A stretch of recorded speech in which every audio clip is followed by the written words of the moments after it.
ಉಡಾಯಿಸೋ ಖಾರ ಬಣ್ಣ ರುಚಿಯನ್ನು ನೀಡುತ್ತದೆ. ಮೆಣಸಿನ ಪುಡಿ ಚಿಂದಿ ಉಡಾಯಿಸೋ ಖಾರ ಬಣ್ಣ ರುಚಿ. ಕಟ್ಕೊಂಡ ಗಂಡನಿದ್ದ ವರ್ಷಗಳಿಂದ ಸಂಸಾರನು ಮಾಡ್ತಿದ್ಲು. ಈ ಮಧ್ಯೆ ಪತ್ನಿ ದಾರಿ ತಪ್ಪಿದ್ಲು. ಇದರಿಂದ ಕೆರಳಿದಂತಹ ಗಂಡ ರಕ್ತ ಹರಿಸಿದ್ದಾನೆ. ಕೋಪದ ಕೈಗೆ ಬುದ್ಧಿ ಕೊಟ್ಟಂತಹ ಕಲಬುರಗಿಯ ಪತಿರಾಯ ಏನ್ ಮಾಡ್ದ ಅಂತ ತೋರಿಸ್ತೀವಿ ನೋಡಿ.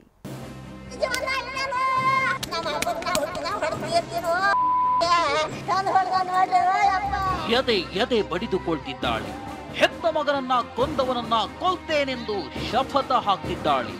ಹರಿದ ರಕ್ತ ಕಂಡು ಜನರೆಲ್ಲ ನಡುಗಿ ಹೋಗಿದ್ದಾರೆ.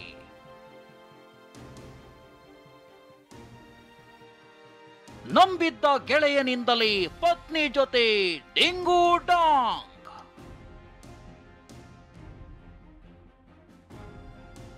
ಸ್ನೇಹಿತನಿಂದಲೇ ಕುಚಿಕು ಗೆಳೆಯನ ಬರ್ಬರ ಹತ್ಯೆ.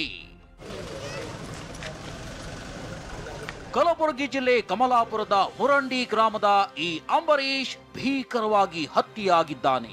ಮೇಳಕುಂದಾದ ಅಂಬರೀಶ್ ಬೆಂಗಳೂರಿನ ಪಿಜಿಯೊಂದರಲ್ಲಿ ಕೆಲಸಕ್ಕಿದ್ದ. ಈ ಮಧ್ಯೆ ಅಂಬರೀಶ್ ಫ್ರೆಂಡ್ ಅಜಯ್ ಮೊನ್ನೆ ಬೆಂಗಳೂರಿನಲ್ಲಿ ಸ್ನೇಹಿತನನ್ನ ಭೇಟಿಯಾಗಿದ್ದ.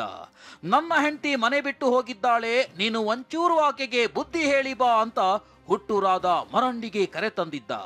ಆದ್ರೆ ಮನೆಗೆ ಬಂದ ಗೆಳೆಯ ಅಂಬರೀಶ್ನನ್ನ ಸ್ನೇಹಿತರ ಜೊತೆ ಸೇರಿ ಕುತ್ತಿಗೆಗೆ ವಯರ್ನಿಂದ ಬಿಗಿದು ಕೊಲೆ ಮಾಡಿಬಿಟ್ಟಿದ್ದಾನೆ. ಹೇಳಿನಿ ಫೋನ್ ಸ್ವಿಚ್ ಆಫ್ ಅಂತ ಹೇಳ್ಯಾರ, ಹೊಡೆದಾನ ಅಂತ ಹೇಳ್ಯಾನ ಅಜ್ಜ ಅಂತಾನ.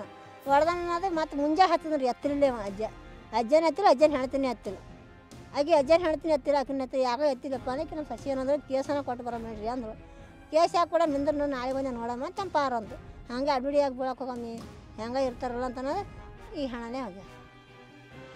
ಈ ಅಜಯ್ ಮತ್ತು ಅಂಬರೀಶ್ ಇಬ್ರು ಕುಚಿಕೂಗಳು. ಕೆಲ ವರ್ಷದ ಹಿಂದೆ ಅಜಯ್ ಮದುವೆಯಾಗಿದ್ದು ಆತನ ಹೆಂಡತಿ ಜೊತೆ ಅಂಬರೀಶ್ಗೆ ಸ್ವಲ್ಪ ಹೆಚ್ಚಿಗೆ ಸಲುಗೆ ಇತ್ತು. ಸ್ನೇಹ ಅಕ್ರಮ ಸಂಬಂಧಕ್ಕೆ ತಿರುಗಿದ್ದು ಅಂಬರೀಶ್ನ ಮದುವೆಯಾಗಲು ಹಠಕ್ಕೆ ಬಿದ್ದು ಮನೆ ತೊರೆದಿದ್ಲಂತೆ. ಇದರಿಂದಲೇ ಅಜಯ್ ಗೆಳೆಯನನ್ನ ಕೊಂದು ಹಾಕಿದ್ದಾನೆ. ಕ್ಲಿಯರ್ ಮಾಹಿತಿ ಇಲ್ಲ, ಬಟ್ ಸದ್ಯಕ್ಕೆ ಅವರು ಅಜಯ್ ಅನ್ನೋರು ಇವರನ್ನೇ ಕೊಲೆ ಮಾಡಿದರು ಅಂತ ಪ್ರಾಥಮಿಕ ಅವರು ಮನೆಯವ್ರದ್ದು ಅಲಿಗೇಷನ್ಸ್ ಇದೆ. ಬಟ್ ಅವರು ದೂರಲ್ಲಿ ಏನು ಮೆನ್ಷನ್ ಮಾಡ್ತಾರೆ ಯಾವ ಕಾರಣಕ್ಕೆ ಅನ್ನೋದು ನಾವು ದೂರು ಆಧರಿಸಿಕೊಂಡು ನಾವು FIR ರಿಜಿಸ್ಟರ್ ಮಾಡ್ತೀವಿ. ಅದೇ ಇದರಲ್ಲಿ ನಾವು ಇನ್ವೆಸ್ಟಿಗೇಷನ್ ಕಂಟಿನ್ಯೂ ಮಾಡ್ತೀವಿ. ಕೊಲೆ ಬಳಿಕ ಅಜಯ್ ತಾನೇ ಪೊಲೀಸರಿಗೆ ಫೋನ್ ಮಾಡಿ ವಿಷಯ ತಿಳಿಸಿದ್ದಾನೆ. ಬಳಿಕ ತಾನೇ ನರೋಣ ಪೊಲೀಸರಿಗೆ ಶರಣಾಗಿದ್ದಾನೆ. ಪ್ರಕರಣ ದಾಖಲಿಸಿರುವ ಪೊಲೀಸರು ಅಜಯ್ನನ್ನ ವಿಚಾರಣೆ ನಡೆಸುತ್ತಿದ್ದಾರೆ. ದತ್ತಾತ್ರೇಯ ಪಾಟೀಲ್, TV9 ಕಲಬುರಗಿ.